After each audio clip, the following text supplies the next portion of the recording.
یعنی قاصد کے نہ ملنے سے خوشگوار جو پہلو نکالا ہے اس پر اطمینان کا اظہار کرتے ہوئے وہ کہتے ہیں کہ قاصد نہیں یہ کام تیرا، تو اپنی راہ لے، اس کا پیام دل کے سوا کون لا سکے۔ یعنی جو انسان اپنے دل میں کسی دوسرے کے لیے احساسات کو شدت سے محسوس کرتا ہے، وہی ان احساسات کی صحیح ترجمانی کر سکتا ہے اور صحیح طرح سے بیان کر سکتا ہے۔ کوئی دوسرا شخص اس کے دل کی حالت کو نہ سمجھ سکتا ہے اور نہ اس طرح سے بیان کر سکتا ہے۔ تو اس طرح سے وہ اس میں ایک خوشگوار پہلو تلاش کر چکے ہیں۔ جی، تیسرا شعر ہے اس غزل کا: میری طرح سے مہو مہر بھی ہیں آوارہ، کسی حبیب کی یہ بھی ہیں جستجو کرتے۔ جستجو تلاش، حبیب کہتے ہیں دوست، محبت کرنے والا۔ اس شعر میں خواجہ حیدر علی آتش نے اپنی ذہنی اور دلی کیفیت کو سامنے رکھتے ہوئے جو ایک صورت حال بیان کی ہے وہ یہ ہے کہ جو عاشق ہوتا ہے وہ ہر لمحہ ہر گھڑی محبوب سے ملنے کے لیے، وصل یار کے لیے سرگرداں رہتا ہے۔ اس کی زندگی کی ایک ہی روٹین ہوتی ہے کہ صبح اٹھنا اور محبوب کے کوچہ میں جانا، کوچہ جانا کا طواف کرنا، یہی اس کا معمول ہے، یہی اس کا وتیرہ ہے۔ اور اس معمول میں وہ دیکھتا ہے کہ جو چاند اور سورج ہیں وہ بھی اپنی فطری گردش میں مصروف ہے۔ چاند جو آپ دیکھتے ہیں کہ رات کے وقت آسمان پر طلوع ہوتا ہے، رات کا بادشاہ ہے۔ دن کے وقت جو خورشید ہے یا سورج ہے وہ پوری آب و تاب کے ساتھ پوری دنیا کو منور کرتا ہے۔ ہم کہہ سکتے ہیں کہ دن کا شہنشاہ سورج ہے جو آسمان پر ہے۔ اب وہ دونوں اپنے مقررہ وقت پر طلوع ہوتے ہیں، غروب ہوتے ہیں اور معمول کے مطابق اپنی جو سرگرمی ہے اس کو جاری رکھتے ہیں۔ تو اس طرح سے عاشق کو یوں لگتا ہے کہ جیسے اس کے اور ان قدرتی یا فطری مظاہر کے درمیان مماثلت ہے، اور وہ مماثلت کیا ہے کہ وہ بھی ناغہ کیے بغیر روٹین کے مطابق طلوع ہوتے ہیں اور غروب ہوتے ہیں۔ اور اسی طرح شاعر بھی بغیر کسی تعطیل کے، چھٹی کیے بغیر، ناغہ کیے بغیر کوچہ جانا کے چکر لگاتا ہے، کسی طرح اس کو محبوب کا دیدار نصیب ہو جائے یا محبوب کا وصال نصیب ہو جائے۔ اب ایسے میں شاعر کو یہ لگتا ہے کہ سورج اور چاند بھی جو گردش میں ہیں تو ان کی گردش بلا جواز نہیں ہے، اس کا بھی کوئی نہ کوئی مقصد ہے۔ اور شاعر کو لگتا ہے کہ ان کا مقصد یعنی چاند اور سورج کا جو مقصد ہے وہ بھی اپنے محبوب کو تلاش کرنا ہے۔ ان کے بھی اس گردش کرنے میں، آوارہ گردی کرنے میں اور پھرنے میں ایک کیفیت نمایاں ہے۔ اور یہ جو کیفیت ہے یا یہ جو مماثلت ہے جو شاعر کو قدرتی مظاہر کے اور اپنے درمیان محسوس ہوتی ہے، یہ مماثلت شاعر میں ایک انرجی پیدا کر رہی ہے، اس میں احساس توانائی پیدا کر رہی ہے۔ وہ کہتے ہیں کہ رہتے ہیں سدا چاند بھی سورج بھی سفر میں، رہتے ہیں سدا چاند بھی سورج بھی سفر میں، شاید کسی محبوب کا گھر ڈھونڈ رہے ہیں۔ اس کائنات کی ہر چیز اپنی اصل سے جدا ہے، اور اصل کیا ہے؟ اصل سے مراد اللہ تعالیٰ ہے، اور ہم نے یعنی اس کائنات کی ہر چیز نے اپنی اصل کی طرف ایک دن لوٹنا ہے، واپس جانا ہے۔ بلکہ یوں کہہ سکتے ہیں ہم کہ اصل کی طرف لوٹنے کے لیے اس کائنات کی ہر چیز بے قرار ہے، اور وہ اصل چونکہ محبوب حقیقی ہے، اللہ تعالیٰ ہے۔ صوفیاء کا بھی یہ خیال ہے کہ انسان جزو ہے، اللہ کل ہے، انسان قطرہ ہے اور اللہ سمندر ہے۔ جزو نے کل میں ملنا ہے، قطرے نے سمندر میں شامل ہونا ہے۔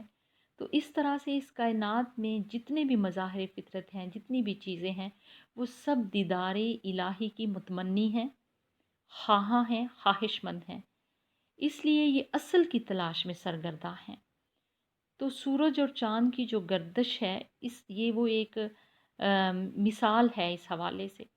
علامہ اقبال اس موضوع کو یوں بیان کرتے ہیں: رہتے ہیں ستم کش سفر سب، تارے انسان شجر حجر سب،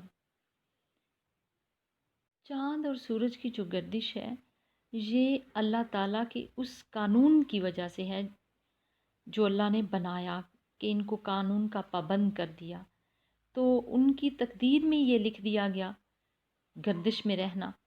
شاعر نے دیکھا جائے تو شعر میں صنعت حسن تعلیل کا استعمال کیا، یعنی خوبصورت وجہ بیان کی ہے، خوبصورت علت بیان کی ہے اپنے موقف کے حوالے سے، اور اس کی وہ علت آپ کو بتا چکے ہیں کہ اس میں اس کو یہ لگتا ہے کہ جیسے مظاہر فطرت بھی اس کی طرح با مقصد گردش کر رہے ہیں، سفر میں ہیں، اپنے محبوب کی، اپنے اصل کی تلاش میں ہیں۔ ان کی چاند اور سورج کی جو گردش ہے وہ بھی کسی منموہن، کسی پیارے، کسی دلدار کی جستجو میں ہے، سے عاشق اپنے خوبصورت محبوب کی جستجو میں ہے، اس کی تلاش میں ہے۔ مزید آپ اشعار اس میں کوٹ کر سکتے ہیں، یہ بے جواز نہیں، یہ بے جواز نہیں، مہر و ماہ کی گردش، کسی کی چاہ انہیں در بدر پھراتی ہے۔ اور سید عابد علی عابد یہ چاند ستاروں کی گردش کو کس تناظر میں دیکھتے ہیں، لکھتے ہیں: چاند ستاروں سے کیا پوچھوں کب دن میرے پھرتے ہیں، چاند ستاروں سے کیا پوچھوں کب دن میرے پھرتے ہیں، یہ تو بیچارے خود ہیں بھکاری، ڈیرے ڈیرے پھرتے ہیں۔ اس سے شاعر کا سائنسی شعور بھی ظاہر ہوتا ہے کہ اس کا یہ ماننا ہے، سائنس نے جو توجہ بیان کی ہے کہ جو ستارے ہیں، سیارے ہیں، وہ متحرک ہوتے ہیں، تو اس طرح سے چاند گردش میں ہے۔ یہ شاعر کا سائنسی شعور ہے جس کا اظہار وہ اس شعر میں کرتا ہے۔